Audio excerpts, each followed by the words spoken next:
Good morning to all. आप सभी को मेरा नमस्कार। Welcome to Shivas world channel.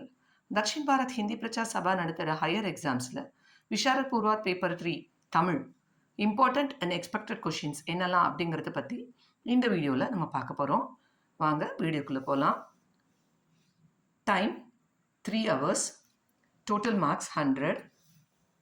குறிப்பு: மதிப்பெண் சமம். மதிப்பெண் சமம் அப்படிங்கும்போது நம்ம மொத்தமாக 5 கொஷின் தான் அட்டென்ட் பண்ண போகிறோம். ஒவ்வொரு கொஷினுக்கும் 20 மார்க்.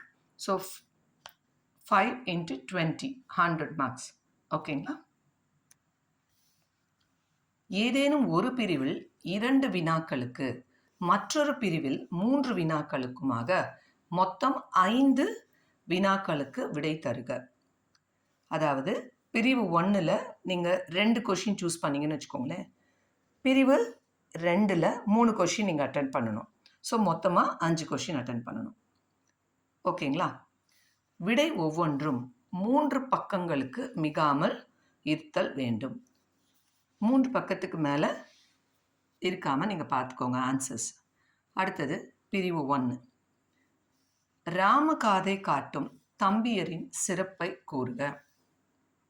இலக்கியத்தில் நகைச்சுவை எவ்வாறு இடம்பெற்றுள்ளது? காவிரியின் சிறப்பு பற்றி விவரிக்க. இலக்கிய கனிகள் என்னும் தலைப்பின் கீழ் ஆசிரியர் கூறும் கருத்துக்களை தொகுத்து எழுதுக. விசயனது குணநலன் மற்றும் செயல்திறனை எடுத்து இயம்புக. எல்லாம் இன்பமயம் என்னும் பாடத்தில் உள்ள கருத்துக்களை விளக்கி எழுதுக.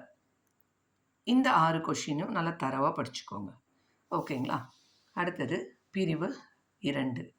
இதில் எவையேனும் 4ற்கு இடம் சுட்டி பொருள் விளக்கம் தருகன்னு கேட்பாங்க. இடம் சுட்டி பொருள் விளக்கத்தில் நீங்கள் இந்த இடம் சுட்டி பொருள் விளக்கம் பார்த்துக்கோங்க. ஒரு வீர் தோற்பினும் தோற்பதும் குடியே. வாலியை கொன்றானுங்கள் மாயன் அல்லோடி. கடமையை செய் பலனை எதிர்பார்க்காதே. கல்வனை கோரல் கடுங்கோலன்று. கல்வனை கோரல் கடுங்கோலன்று. தனியொருவனுக்கு உணவில்லை எனில் ஜகத்தினை அழித்திடுவோம். சுண்டு விரலிலே குண்டல பூச்சி சுருண்டு கிடப்பானேன் சிங்கி. எல்லா உயிர்களிலும் நானே இருக்கின்றேன். புழுதியை துடைத்தேன் என்றாய், மீண்டும் நீ புணர்ந்தாய் என்னை. இன்பமே என்னாலும் துன்பமில்லை.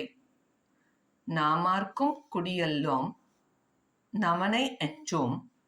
நரகத்தில் லிடர்படோம் நடலை இல்லோம். இந்த இடம் சுட்டி பொருள் விளக்கம் பார்த்துக்கோங்க. மோஸ்ட்டாக நான் என்னோட பசங்களை இடம் சுட்டி பொருள் விளக்கம் அவாய்ட் பண்ண சொல்லிட்டேன். கொஷின் ஆன்சர்ஸ் மட்டும்தான் தரோ பண்ண வச்சுருக்கேன். ஸோ உங்களுக்கு இடம் சுட்டி பொருள் விளக்கம் 4 எழுதணும். 4 எழுதுனா 20 மார்க் கிடைக்கும். அப்படி இல்லைன்னா கொஷின் ஆன்சர்ஸ் நீங்கள் 3 இதில் அட்டென்ட் பண்ணிடலாம். இங்கே பாருங்கள். கண்ணகி வழக்குரைத்த பாங்கினை தொகுத்து எழுதுக. சொல்வன்மை பற்றி வள்ளுவர் என்ன கூறுகிறார்? மூத்த பள்ளிக்கும் இளைய பள்ளிக்கும் இடையே நடந்த உரையாடலை தொகுத்து எழுதுக. சிங்கன் சிங்கி உரையாடலை இலக்கிய நயத்துடன் விளக்குக. அப்போதியடிகள் நாவுக்கரசரிடம் கொண்டிருந்த அன்பினை விளக்குக.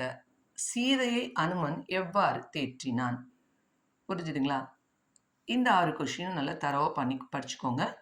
ஸோ இதில் ஒரு 3 கொஷின்ஸ் அட்டென்ட் பண்ணிடலாம். புரிஞ்சுதுங்களா? So all the best children. நல்லா பண்ணுங்க எக்ஸாமை. நெக்ஸ்ட் வீடியோவில் பார்க்கலாம். இந்த வீடியோ உங்களுக்கு பிடிச்சிருந்ததுன்னா லைக் பண்ணுங்கள், கமெண்ட் பண்ணுங்கள். மறக்காமல் ஷிவாஸ் வேர்ல்ட் சேனலை சப்ஸ்கிரைப் பண்ணுங்கள். தேங்க்யூ.